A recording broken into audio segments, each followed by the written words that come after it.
Dans cette partie de la présentation, nous allons parler des types de transmission dans IPv4.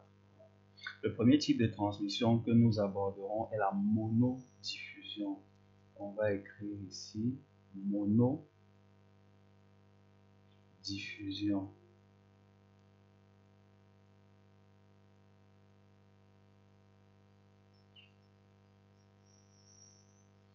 Alors, qu'est-ce que la monodiffusion? La monodiffusion est une transmission de 1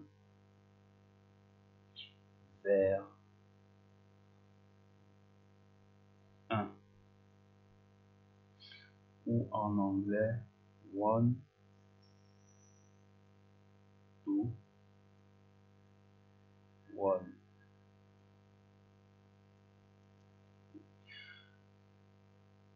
Dans la monodiffusion, nous avons un ordinateur et un autre ordinateur d'un autre côté. Essayons de matérialiser ça comme ceci. Un ordinateur et un autre ordinateur d'un autre côté.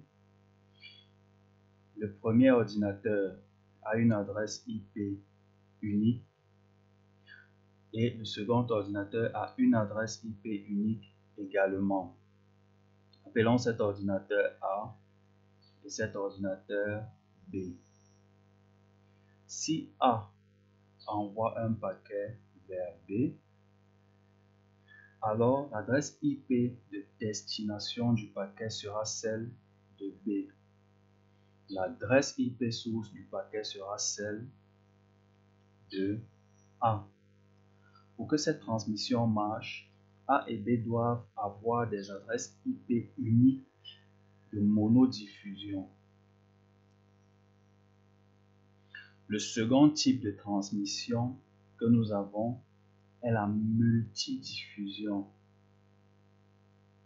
Multidiffusion.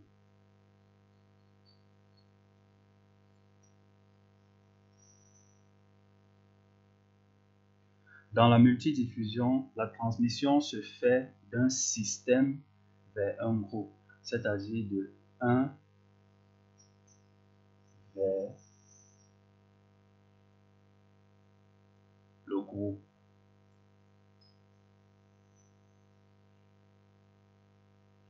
Ou en anglais, one to group.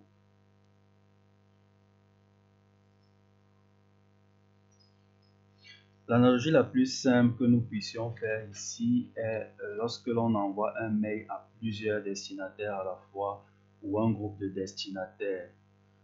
Essayons de matérialiser ça.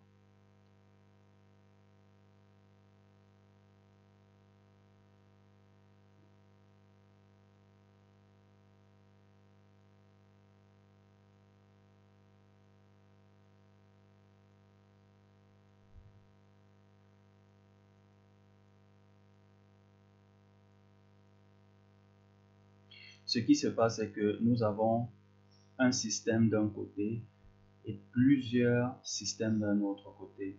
Nous souhaitons envoyer des données à certains de ces systèmes, mais pas tous à la fois. C'est-à-dire, dans cet ensemble de systèmes, on souhaite envoyer des données à un groupe. On va prendre 1, 2 et 3 qui vont former notre groupe.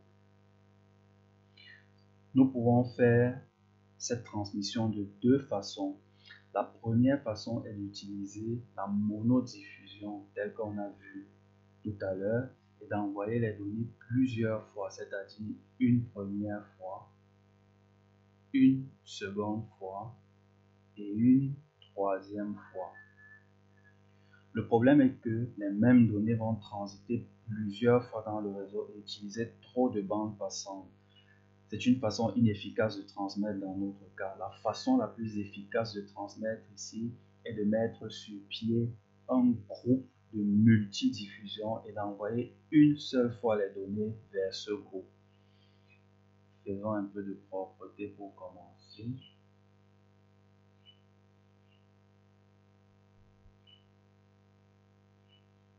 À présent, matérialisons mieux notre groupe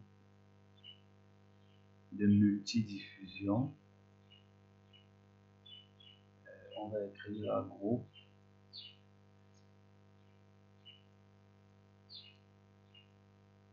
de multidiffusion.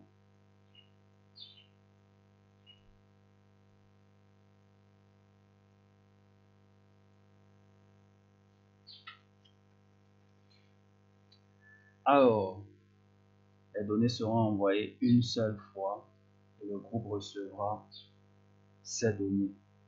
Alors, comment créer le groupe de multidiffusion? Il suffit de donner à ces trois systèmes la même adresse IP de multidiffusion. Donc, une adresse IP de multidiffusion comme 227.0.0.1 peut être attribuée à ces trois systèmes. Toute donnée envoyée à la 227.0.0.1 sera reçue et traitée par ces trois systèmes. Ce qui nous amène au troisième type de transmission qui est la diffusion.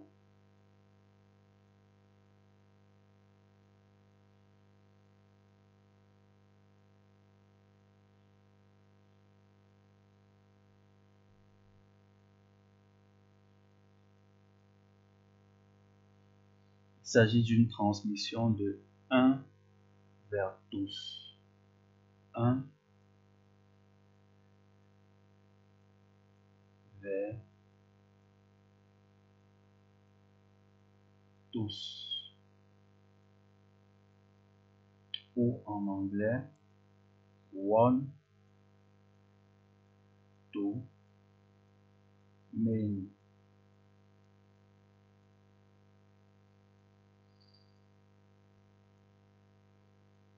Voilà. Essayons de schématiser ça.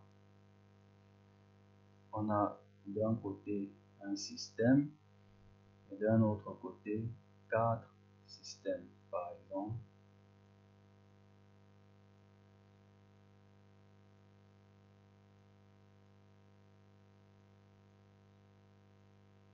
Voilà. Nous avons un système qui envoie des données destinées à tout le monde dans le réseau. La question ici est donc celle de savoir comment transmettre d'un seul coup vers tout le monde. Il existe en effet une adresse spéciale de diffusion qui est la 255.255.255.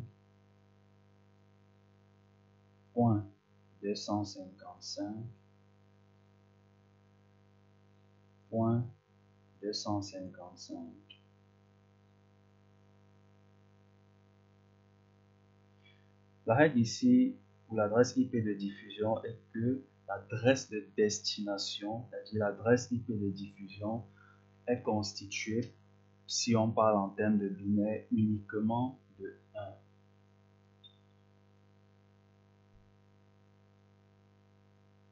Fait de 1.